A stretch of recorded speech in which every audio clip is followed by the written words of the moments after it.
All right, today I'm reacting to Procol Harum, A Whiter Shade of Pale, live in Denmark 2006. So I believe this was an older song. Yeah, it was originally from 1967, and then in 2006 this was performed live with choir. And so this was a sponsored request, and I think this will be interesting because I haven't reacted to any live videos of stuff like this. I've been doing mostly studio albums. So I'm kind of curious about what this is all about. So let's just play it. This is 7 minutes, so I'll probably have to pause or talk over. Sometimes I pull up my notes. It just depends on what I feel like I need to say. So I'll probably pause this one and say some comments. If not, I'll say comments at the end. I'll just see based on what I feel like I need to say. I try to just keep it organic. All right, let's do this.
Okay, I'm going to pause right before the song starts because that's the introduction. And it's really nice. One, the recording quality is really good for like an outdoor concerts. They must have had really good recording equipment close to the stage. I also love how in Europe they do so much summer outdoor communal concerts. A lot of times these cities they'll be free and anybody can come. And here it looks like they have these like really nice chairs set up. But then I'm sure the people who are sitting out in the sides, they like bring their own chair. You bring a picnic, especially places like Denmark where the weather's so bad throughout the whole winter. I think once they get their summer, they get these really late sunsets up in Denmark where it's very northern Europe. Sunset will go down super late, like 9, 9:30, 10. And I think it's just very cool communal thing to have these outdoor concerts. So one, I love that. And they have like a really good classical music culture in Europe where everyone appreciates classical music and like wants to hear symphonies and stuff like that. It's not like, and it's meant for the people. See how it's like this outdoor thing. Anybody can go. It's not some stuffy concert hall.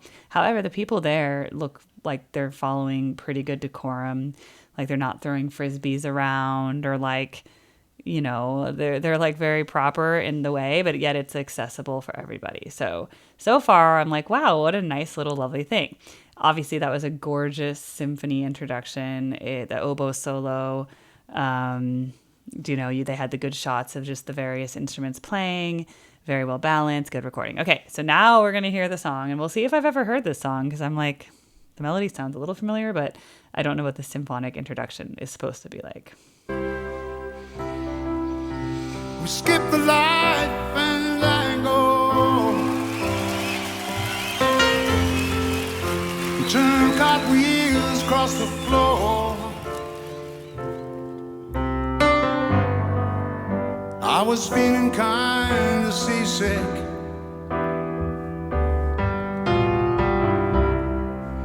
but the crowd called out for more.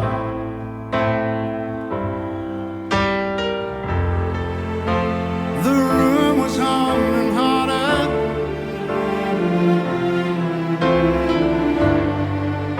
as the ceiling flew away.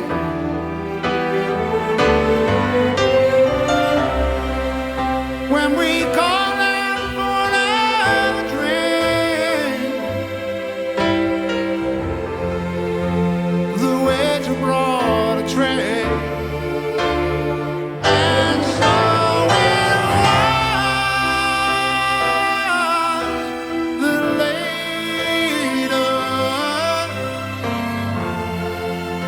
as the miller told his tale.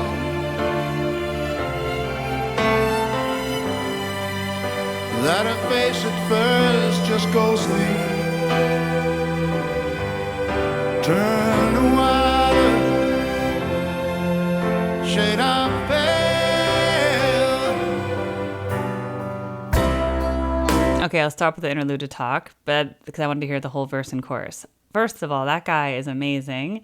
He's playing piano, he's singing, he's clearly older here, so like it's the person said it's 1967 originally. So he knows his song really well, and you can tell he feels it a lot just in how he's singing. I mean, he's even like closing his eyes sometimes because it's just so emotionally overwhelming.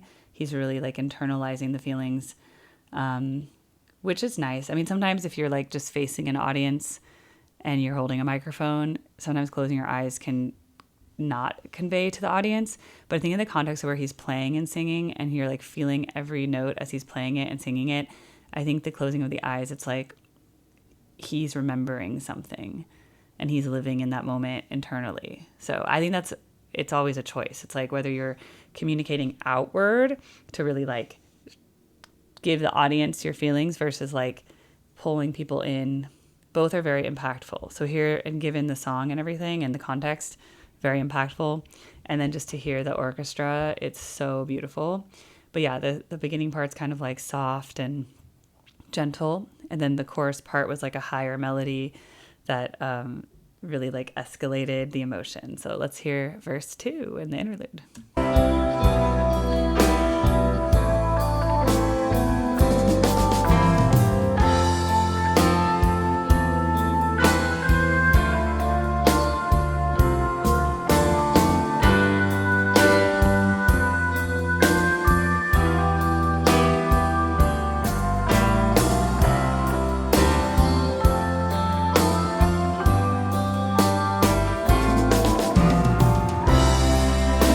She said there is no reason, and the truth is plain to see. But I wanted through my playing cards, would not let it be.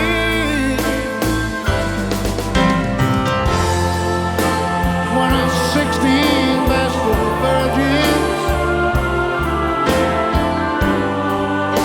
who were leaving for the coast. And although my eyes were open, they might just as well have been closed. And so it was that later, as the miller told his tale, that her face at first just ghostly turned to water, shade of pale.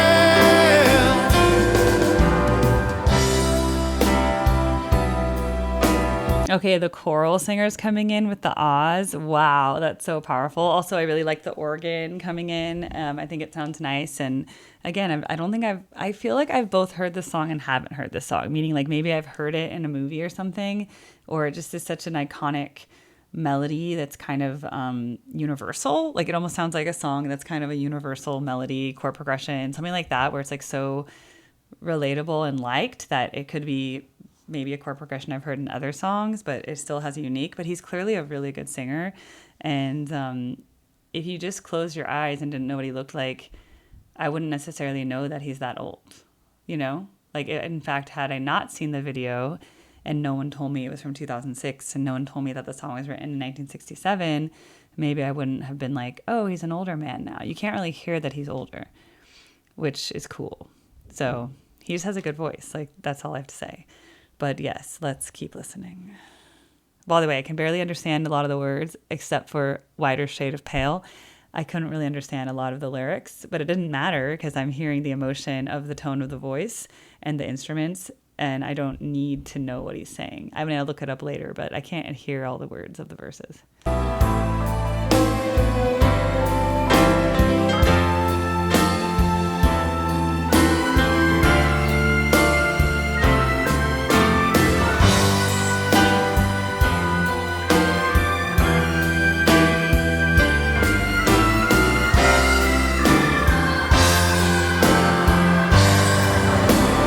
And so when while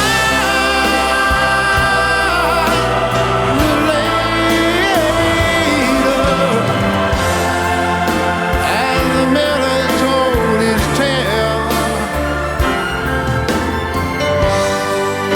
that her face at first just ghostly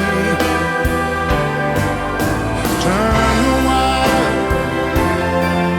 shade of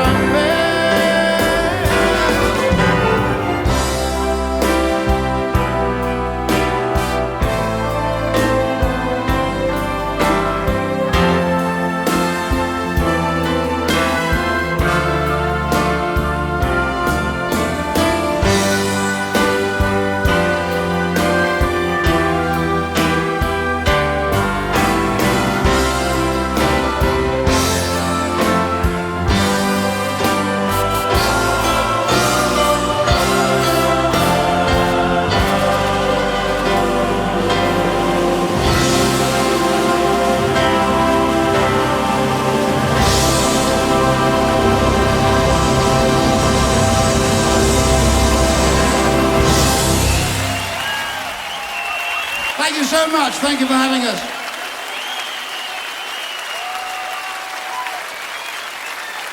Procol Harum. Oh, I love his treble clef pin. That's so cool. I love Okay, I'm looking up Procol Harum so that I can tell you what they are because I didn't know. All right, they are a British band. It says they're prog rock, art rock, psychedelia. They've had a lot of members. English rock band, 1967. Whiter shade of pale. It sold 10 million copies. Had Baroque and classical influence. Psychedelic rock, prog, proto-prog, hints of blues, R&B, and soul.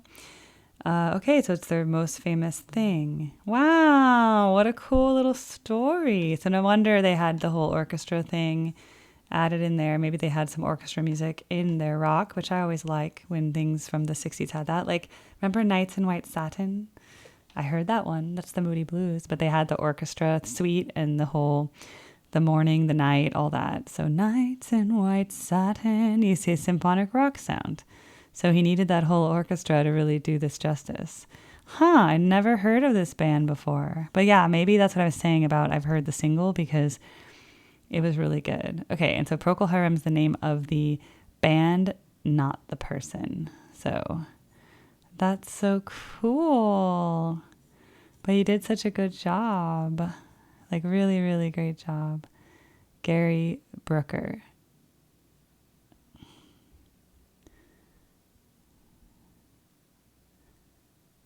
Yeah, so that must have been Gary Brooker. And this is him now, because that was 2006. So now we're like 20 years later. So I guess if he was in his late 60s, maybe he's in his 80s now. Wow. Let's look him up. Yeah, look, 2018. So that was like 12 years after the last recording. So yeah, in 1945. Oh, he died. Oh, he died 3 years ago. That's crazy. Okay, so 2006, that was an important performance. So he was 61. He was 61 when he did that performance, right? 1945, 60 years, yeah. Amazing. I guess he was in Ringo Starr's band. The Rhythm Kings. I had no idea. Wow, what a cool performance. That was a really cool video to do. I'm so glad I did that. Well, thank you for requesting that and sponsoring it because I think everybody is going to enjoy that. Anyone who hasn't seen that performance should definitely see it. So hopefully I can bring some new eyes to that beautiful YouTube video, which I'll try to link in the posting in the description. Wow. All right. Well, that was a really, really nice performance. And as you see, I paused a few times just to talk about it as it was happening, but great song, great performance, sound recording quality really good, singing good, the organ, everything, and the balance of the instruments, the choir coming in, really, really well done. Love European stuff like that.